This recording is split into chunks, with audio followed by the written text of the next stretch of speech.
We begin by telling you that Vice President Kashim Shettima has apologized to the families of the victims of the bombing in Salami local government area of Sokoto State. Now, 10 persons were killed in airstrikes on Christmas Day when the military targeted a logistics base of the Kwara insurgents group in 2 communities in the local government area. Shettima said it was one of those rare sad moments when innocent civilians are caught in crossfire in the ongoing efforts to rid the country of all forms of terror. The vice president spoke when he led a delegation from President Bola Tinubu to pay a condolence visit to the government and people of Jigawa State on the passing of the mother and son of the state governor, Alhaji Umar Namadi. We are here at the behest of President Bola Tinubu to commiserate with the government and people of Jigawa State over the sad loss of the matriarch of the Namadi family, Hajiya Mariam, and Abdul Wahab, the eldest son of the governor. Death is an inevitable destiny that is hanging over everyone's neck. And our heart goes out to the family and to the entire government and people of Jigawa State. May Allah grant the souls of the deceased eternal rest and reward them with his Al-Jannah Firdaus. And may Allah also grant the family the fortitude to bear the irreparable losses. Meanwhile, residents of Rumtawa and Gidansamas communities in the Salami local government area of Sokoto State have raised fresh allegations against the Nigerian military coming 3 days after the Christmas Day Air Force bombing on the communities by Air Force fighter jets targeting the Kwara terrorist group. Now, some residents of the community spoke to New Central Television, accusing the military of gross rights violations and spreading fake news about the attack. One of the victims, named Umaru Dogo, who lost his entire family during the attack, comprising his wife, 4 daughters and a son, says that he was also assaulted by military personnel, accusing him of being a member of the terrorist group. Another member of the community also dismissed recent statements from the defense headquarters in Abuja, saying that they are false and misleading. About 9 people are injured. 6 people were affected with fire and they're receiving treatment, while 3 were shot physically by land army who are trying to bury the 10 persons that were actually shot down by the Air Force jet. So that's a very precarious situation that they are actually facing. That's what they are trying to explain. Now, a gentleman here is saying that he's not a member of Kwara. He lost 6 of his family members, his wife and his 5 children, and the police soldiers came in to harass him at the same time. He has never seen Kwara. He's not a terrorist. But he came in, the soldiers came in, harassed him. He said he has never even reported anyone to court before. That he has never reported anybody before. He doesn't know anything. So why would he be? He doesn't even have any fight. The statement of course DMO, which says that of course it was a minor explosion that actually killed 10 people. The gentleman here, Magajangari, said is a blatant lie. That if he thinks it's so, why he's not coming to investigate? That everything that happened here came out from the Air Force jet, as the gentleman said. Still on the war on terror, the Nigerian Army has announced that it has arrested a woman who supplies arms and ammunition to terrorist kingpin Bello Turji. Now, Sunday's announcement comes about a week after the Army announced the detention of some of Turji's suspected lieutenants. It had been reported that the terrorists released a video on Christmas Day saying those arrested were innocent elderly people in his ancestral community and threatened reprisal attacks on communities in Zamfara and other parts of northwest Nigeria where he operates. On Sunday morning, the Army announced that troops of Sector 2 Joint Task Force Northwest Operation Fansanyama apprehended the 25-year-old suspected female ammunition courier Shamsia Ahadu. The announcement came in a statement issued by the coordinator of the Joint Media Coordination Center of the operation, Abubakar Abdullahi. Let's bring in security expert Darlington Umoru, who joins us from Lagos. Thank you for joining us, Darlington. My pleasure being here once again.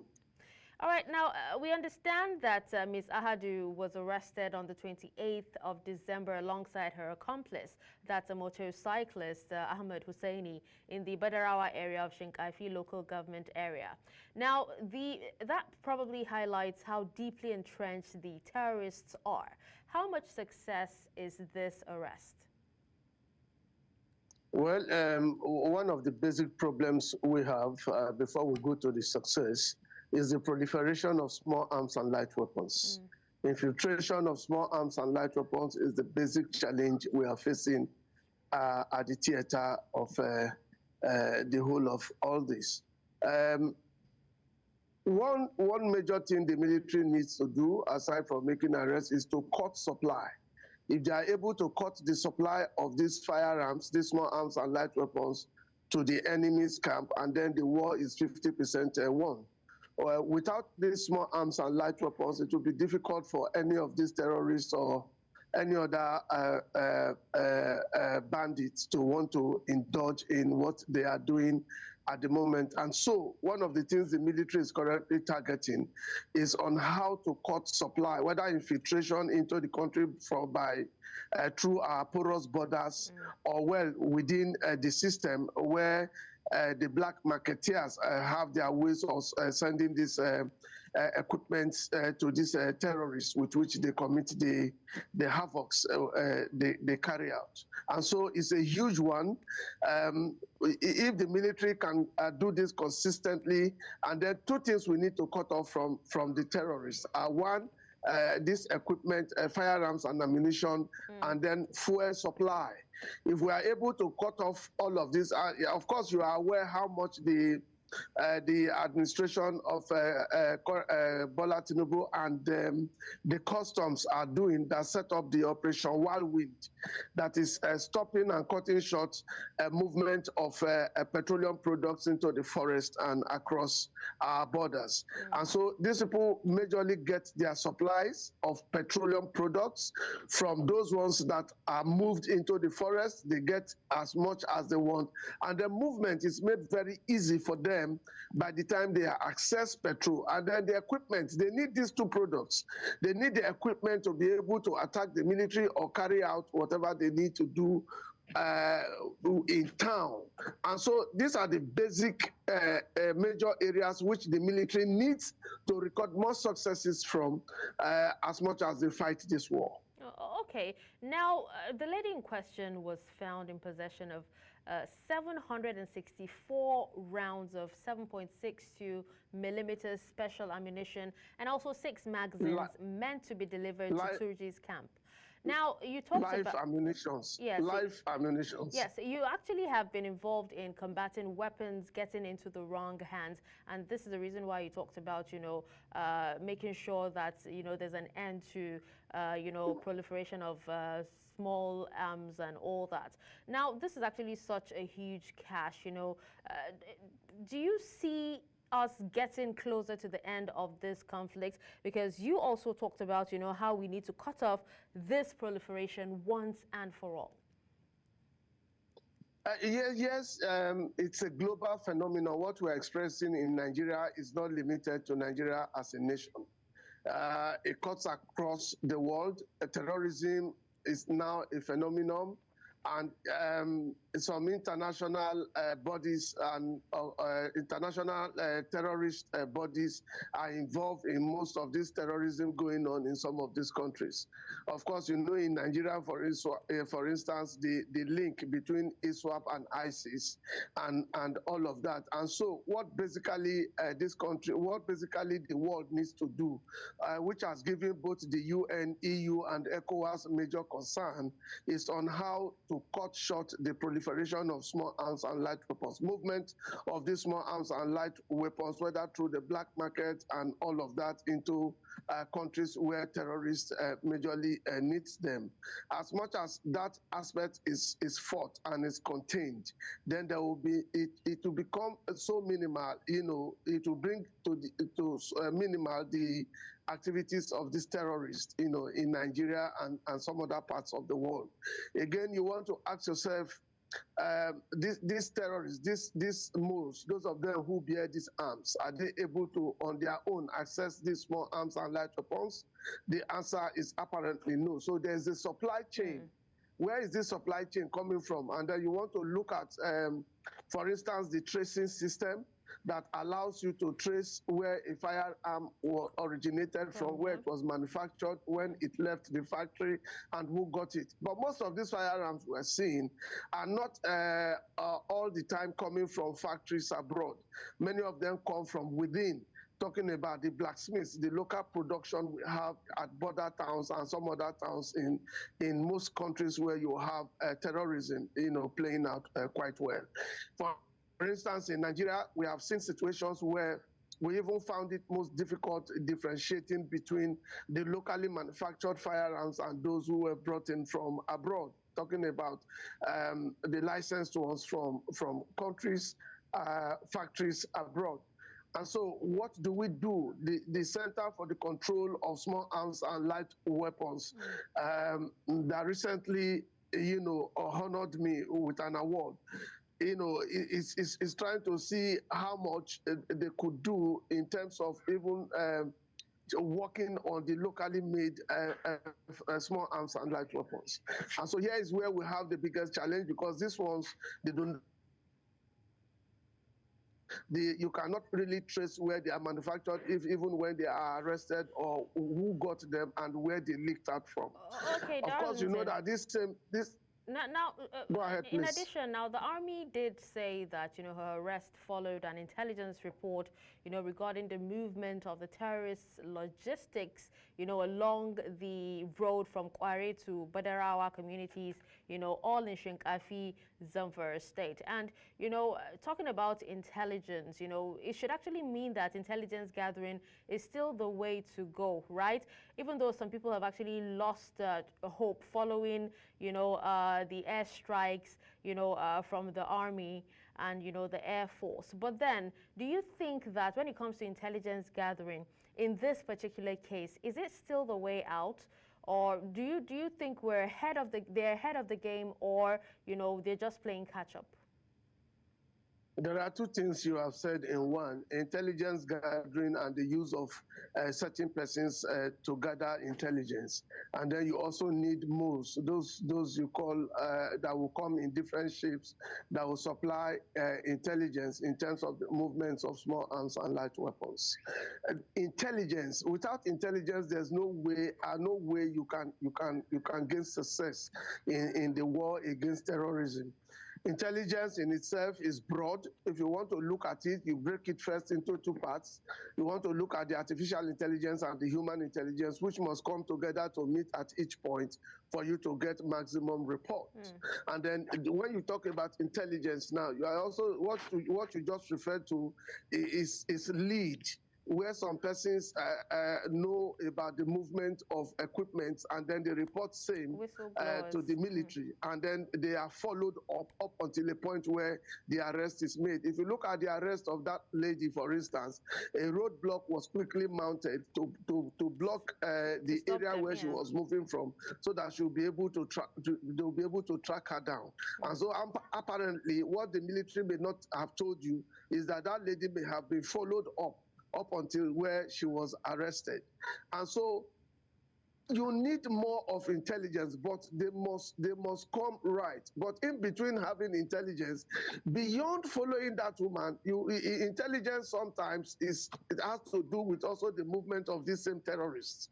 You have to get all of this. That's why you have surveillance, you have the UGVs, and then you have the UAVs that you use to gather intelligence that must give you adequate report before you are able to strike, or before you are able to track down the movement of some of these equipment. Even the customs largely use some of this intelligence, to follow up movement of firearms into the country from other countries up until they get to a point where they can be arrested, Right. or if it's lead, they follow up the movement of those equipment to places so that more persons can be arrested. More persons who are involved beyond investigation can also be arrested. So you follow up, you see the movement, the origin of the equipment, the movement, who receives them, at what point were they received, and who is involved, and then you make all of these arrests. It comes in a compact. All right. Well, but thank you so much. Time isn't on our side, but thank you so much, Darlington, for speaking to us on the news on this. My pleasure being here once again. Thank you. Now, moving away, Kwara State Police Command said it has rescued 13 wedding guests who were victims of kidnappers in Femi Gbajabiamila in the Okero local government area of the state. The command, in a statement signed by the Police Public Relations Officer Adetonwe Jire Adeyemi, said the 13 victims are going for a wedding or were going for a wedding program in neighboring Kogi State when they were kidnapped by assailants on December 21, 2024. The victims were reportedly accosted by 6 armed kidnappers dressed in military and civilian uniforms on their way to Kogi State. Ejire Adeyemi revealed that the rescued victims include 3 females and 10 males from various locations in Ilorin, Ogbomosho, and a group of trailer drivers en route to Kogi State.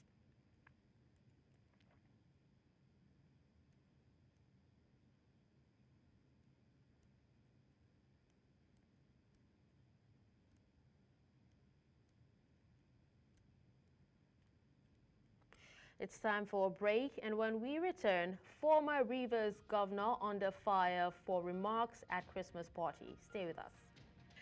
Welcome back. Now to some political matters. A former governor, Peter Odili of Rivers State, has claimed that the incumbent governor, Siminalayi Fubara, prevented Nyesom Wike, Minister of the Federal Capital Territory and immediate past governor, from turning the state into his private estate. Now, in a statement issued on Saturday, Nelson Chukudi, Chief Press Secretary to Fubara, quoted Odili speaking at an event on Friday in Port Harcourt, the state capital. The event was organized by the Odili family to honor Governor Fubara. Peter Odili was governor of Rivers State from 1999 to 2007. He commended Fubara for what he described as the fortitude and sterling leadership qualities he has demonstrated since he became governor. Fubara and Wike, his successor, have been locked in a supremacy battle since December 2023.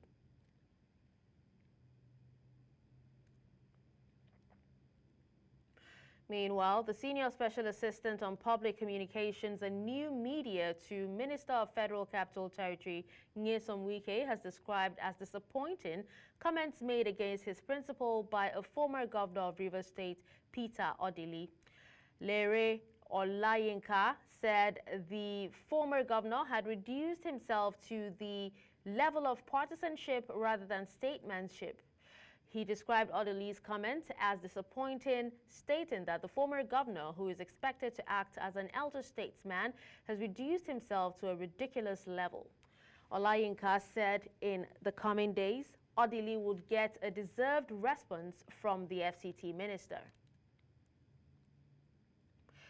President of the Nigerian Senate and a former governor of Akwa Ibom State, Godswill Akpabio, has charged the governor of Edo State, Monday Okpewolo, to sustain the infrastructure and socio-economic development that his administration has commenced. Senator Akpabio, who gave the advice when he received Governor Okpewolo in his Uyo country home, described him as a man of action, few words, and encouraged him to sustain his developmental strides.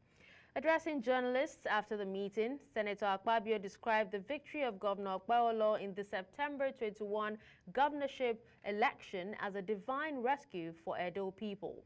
On his part, Governor Okpewolo said his visit was to share ideas and tap from the wealth of experience of the Senate President.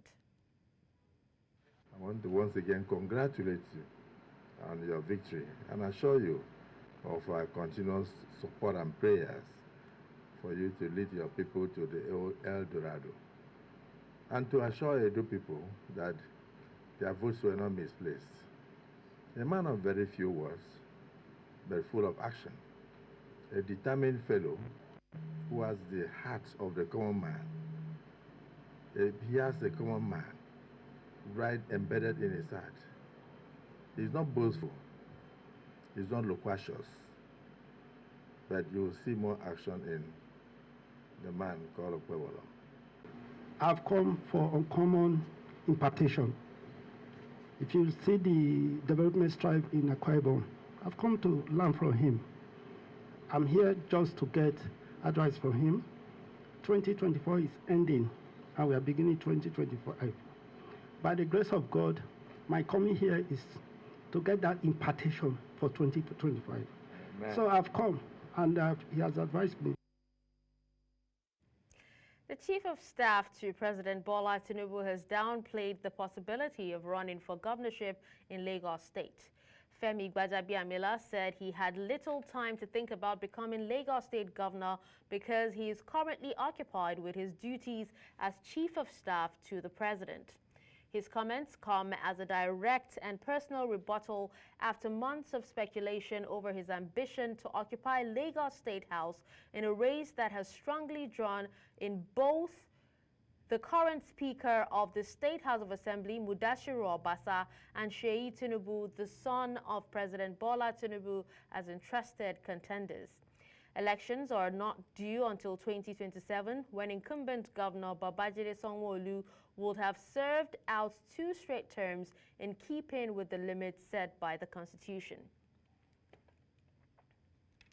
To reduce the epileptic power supply in parts of Abia State, the government says it has procured a total of 53 new transformers for deserving communities.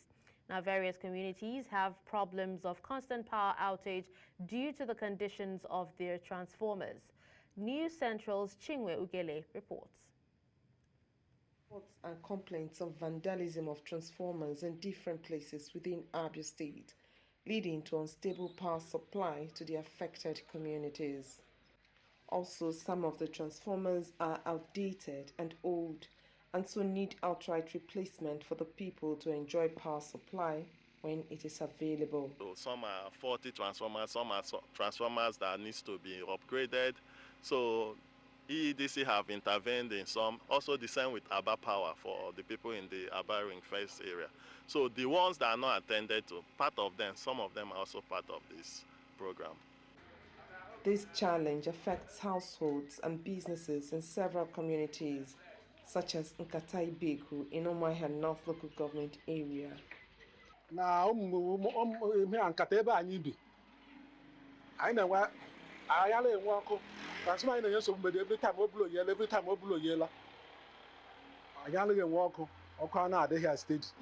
Ọkwa sometimes ka anyị na-enwe ọkụ. So m na-asị na load dị too much. For this side, we always have problem that we cut off from the transformer. The other side we have light, the other side we not have light. If this community is one of those that meet the criteria of those that will benefit in the first phase distribution, then their power issues will be partly solved. Sometimes transformer will have problem and will not have light, maybe 2 days or 3 days, or more than 1 week. It will drain my work for working fast. It will drain my work to draw me back to the square one. More my affect, I'm under the weather. I don't know how so I now go on Bobla because of all kind. The Commissioner for Power and Public Utilities, Ikechukwu Monday, told journalists recently in Umuahia that the government was committed to fulfilling its promises to the masses. Step by step, through programs like this, the electricity assets in Abia State will improve.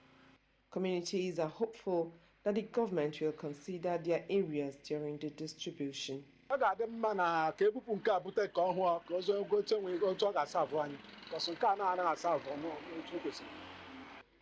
benefiting communities must be prepared to secure the transformers that will be given to them, ensuring that they are not vandalized at all. In Omahia for News Central, I am Chinwe Ugele.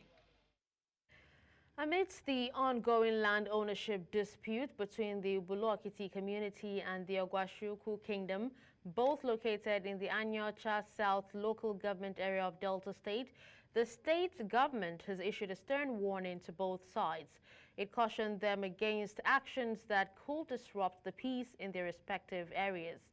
Addressing protesters from the Ubulokiti community at Government House in Asaba, the Delta State capital, officials reiterated the government's community to ensuring the security of lives and property. News Central's Austin Azu has the details. The long-standing land ownership disputes between the Ubulokiti community and the Ogwashuku Kingdom has escalated tensions in the Anosha South local government area of Delta State. Recently, youths from the Ubulokiti community stormed the contested land, driving away Zone 5 police officers who had been deployed to oversee logging activities. These officers were allegedly enforcing a court judgment obtained by the Ogwashuku Kingdom to partition the disputed land. However, these enforcements came despite an ongoing commission of inquiry initiated by the state government, which has yet to submit its report. The situation further escalated with the reported midnight arrest of 3 prominent leaders from the Ubulokiti community by police officers from Zone 5 in Benin City, Edo State.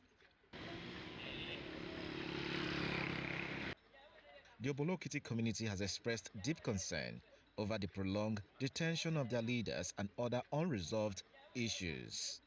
This prompted a peaceful protest at the entrance to Government House, Asaba.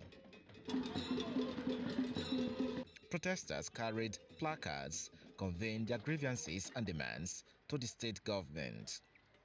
We have been suffering for about 2 years, so we are begging for government to interfere to this matter, to tell Okonjo family to leave Ubulu climb alone. We are not under Ogwashuku climb. We are on our own. Intervene and call for a district investigation into the activities of Ogwashuku and his accomplice in Ubulokiti, Delta State, as their actions amount to promotion of native war. The secretary to the state government, Kingsley Emu, addressed the protesters, commending their peaceful conduct. He assured them that the state government would thoroughly address their concerns once the Commission of Inquiry submits its findings. We note very strongly the use of the police from Zone 5 and Federal Police to torment you or harass you as you have alleged. The governor will look into that. The state will look into that. Please don't take laws into your hands, because if you do, it won't help. In response to the protest, the Obi Council issued a press statement signed by the Palace Secretary Ifenachukwu Emodi. The statement dismissed the allegations as false and malicious, affirming that the Ogwashuku monarch remains law-abiding and committed to the rule of law. In Asaba for News Central, I'm Austin Azu. The National Drug Law Enforcement Agency, NDLEA, says its operatives on Christmas Eve intercepted 2 boats loaded with 1,960 kilograms of Ghanaian loud, a strong strain of cannabis at the Eleko Beach in Lekki area of Lagos. Now, the operatives arrested 6 foreign nationals who had brought the consignments from Ghana during a midnight operation on Christmas Eve. A statement released on Sunday by the NDLEA spokesperson, Femi Gbajabiamila, said the suspects include 2 Ghanaians, Godsway John and Freedom Kelvin, and 4 Beninese, Chegun Hontu, Gadabo Nyameto, Adang Sasa, and Ayao Kayivi. According to him, the cannabis consignments had been smuggled into Nigeria from Ghana via the waterways. Navigating a career path can be daunting, especially in today's world. In Nigeria, where entrepreneurship and youth development are crucial to addressing economic challenges, mentorship has been identified as a key factor for success. In this report, News Central's Chidima Ona explores insights from an educationist and seasoned entrepreneurs who share valuable advice for young people looking to set standards and thrive in uncertain times. The road to building a successful career or business is often riddled with uncertainty. But experts believe mentorship can provide much-needed clarity to young people striving to make an impact. In a recent interview, an educationist underscored the transformative role of mentorship in shaping career choices and entrepreneurial aspirations, emphasizing its importance from a child's formative years through to adulthood. Mentorship can happen anywhere. It can happen in the home, it can happen outside the home. The most important thing is this mentor, does the person have the experience, the character, the attribute, the qualification to offer this advice or training to this young person? And can they lead the child by the hand and guide them to achieve that attribute or that qualification, as the case may be, that the child is looking to? Are they willing to help build that character trait in that child so the child becomes whatever they are aiming to become? Beyond mentorship, staying afloat in today's Nigeria requires discipline, adaptability, and a willingness to embrace innovation.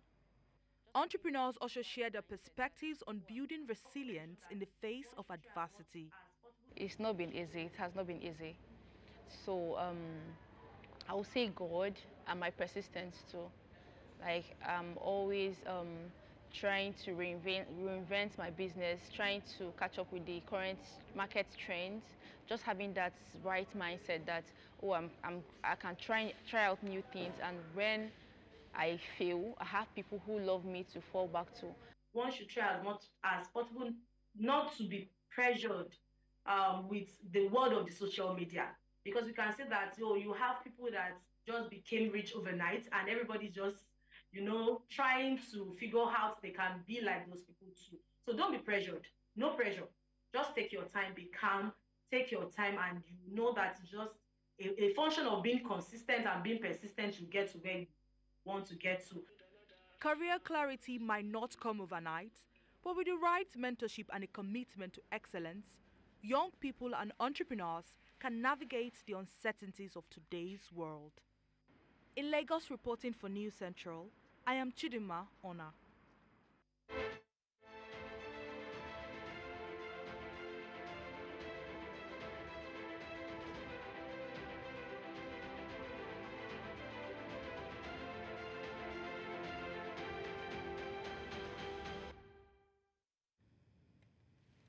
"2024 has been a year of highs and lows, marked by significant developments and recurring challenges, with Nigeria's power, oil and gas sectors affected remarkably, and notably with the persistent issue of power grid collapses.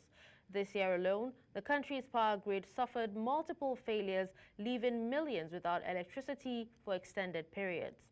News Central's correspondent Bettina Nweli examines key activities in Nigeria's power as well as oil and gas sectors in 2024.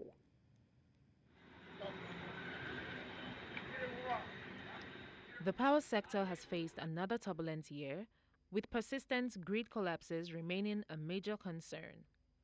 Nigeria's electricity grid, which supplies power to millions of homes and businesses, at the time of filing this report, suffered 12 outages this year, highlighting long-standing issues of inadequate infrastructure and system management. Experts have pointed to the urgent need for investment in grid stability and modern technology to prevent such recurring failures. There is no way anybody will look at the power sector in the last 1 year and say that it has done well. I believe that the presidency, at this point, should by themselves be able to sit up and ask themselves the critical questions. Do they have the right hands to hand you? Is it the right hand that is handing TCA? Multiple, billions of dollars that we spent on TCA in the last 10 years. Why do we continue to have old infrastructure as excuses for the national grid collapse? What about the subsequent losses to the economy? What about the industries? As Nigeria pushes to embrace alternative energy solutions, CNG gained rapid popularity over petrol due to its affordability and eco-friendliness. However, considering the few cases of CNG gas explosions experienced in 2024, safety continues to remain a priority in order to maximize its benefits. If you do it with a certified federal government center, then you are rest assured of the materials that they are using. Then the next one is that you do a walk-around check on a daily basis. Move around the vehicle, check the cylinder area, try out to perceive smell. So the moment you're perceiving smell, so that means there's leakage around.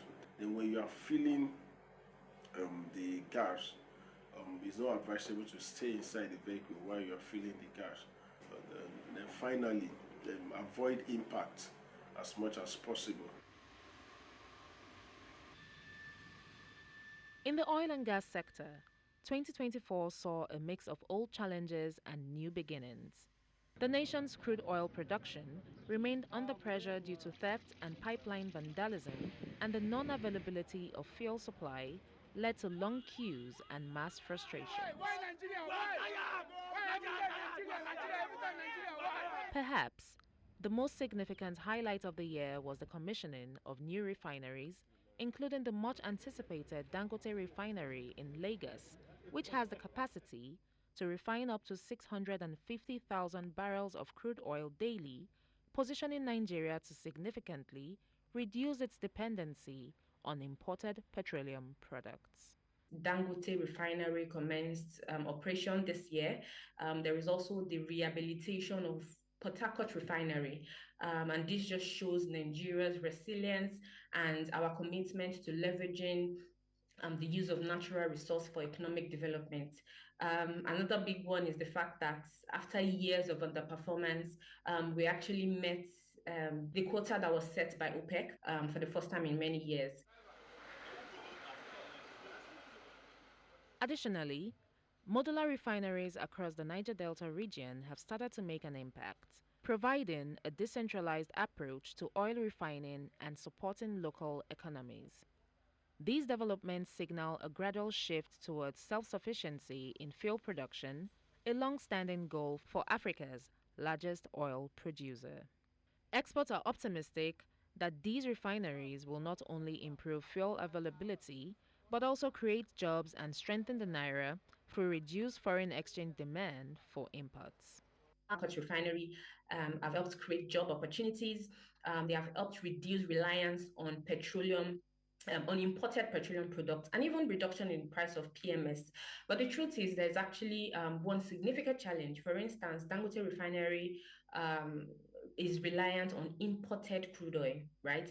And so this has remove some of the cost benefit that we would have hoped to see as regards having domesticated refineries. While the new refineries offer hope, challenges remain. The recurring issue of oil theft and pipeline vandalism has continued to impact revenue generation. As the year 2024 comes to an end, the power and oil sectors remain a mix of opportunities and hurdles. While the government continues to reiterate its commitment to reforms and infrastructure investments, Nigerians are eager to see these promises materialize in their daily lives. In Lagos, for News Central, I am Bettina Nwili.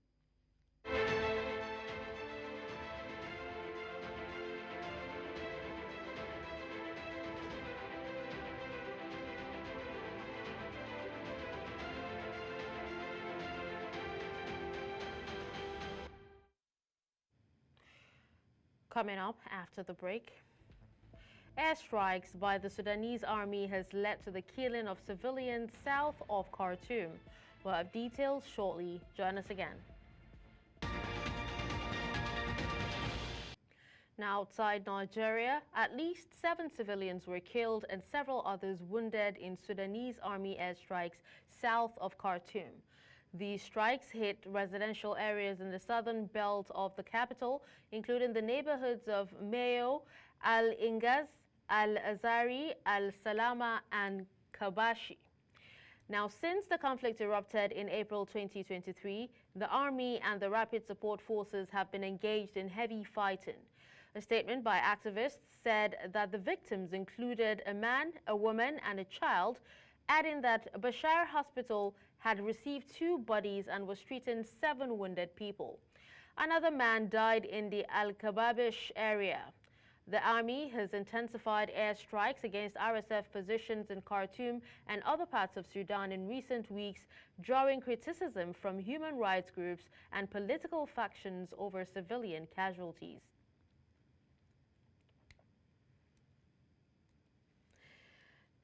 Now, with that, we move to more stories. In Central Africa, Chad goes to the polls on Sunday for legislative, provincial and local elections that are presented by the government as the last stage of a political transition after 3 years of military rule, but are being boycotted by the opposition.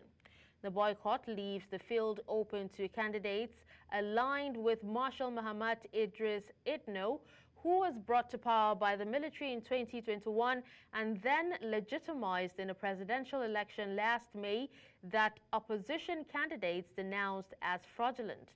Earlier on Saturday evening, the opposition Democratic Party of the Chadian people claimed that more than 1,000 ballots intended for the sub-prefecture of Bongo had disappeared. Polling stations opened from 6 a.m. and will close by 6 p.m.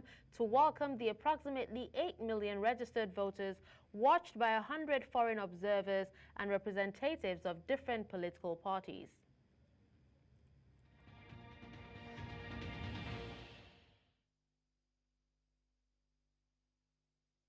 Now, outside the African continent, a Jeju airplane carrying 181 people from Thailand to South Korea crashed on arrival on Sunday, smashing into a barrier and bursting into flames, leaving all but 2 feared dead. A bird strike and adverse weather conditions were cited by authorities as likely causes of the crash that flung passengers out of the plane and left it almost completely destroyed. Videos showed the Jeju airplane from Bangkok landing on its belly at Muan International Airport, skidding off the runway as smoke streamed out from the engines before crashing into a wall and exploding in flames. Only 2 people were rescued. Both flight attendants and 124 people were confirmed dead by mid-afternoon.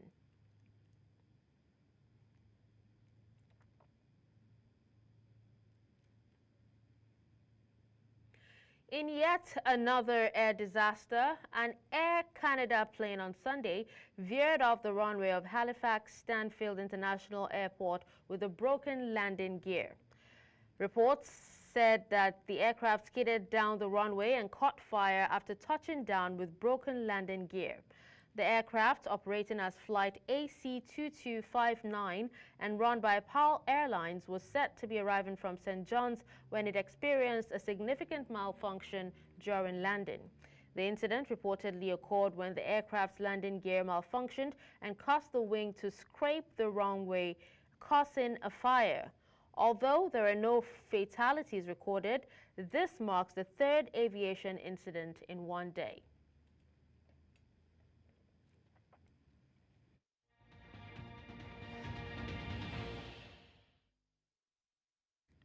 And now in the world of sports, Manchester City secured a 2-0 victory over Leicester City in the Premier League on Sunday, marking only their 2nd win in 14 games across all competitions. Savinho opened the scoring in the 21st minute, capitalizing on a rebound from Phil Foden's shot, while Erling Haaland sealed the win with a header in the 74th minute from Savinho's cross.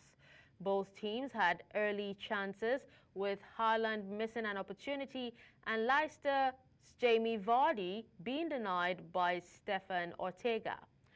Despite pressure from Leicester in the second half, including a header from Fasundo that hit the post at a clearance off the line by Manuel Akanji, Haaland's goal ensured City's victory, marking a milestone for Pep Guardiola in his 500th match in charge. Still talking sports, former West Ham goalkeeper Ludek Miklosko has announced his decision to withdraw from further treatment for cancer 3 years after his diagnosis.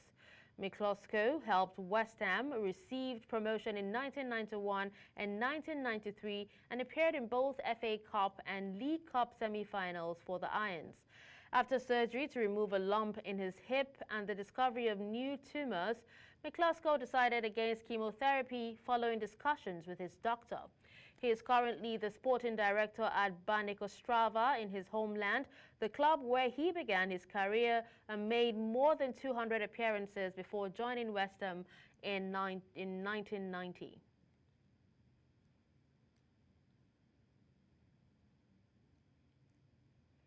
And that's all at this hour. But before we go, here's another look at some of our top stories.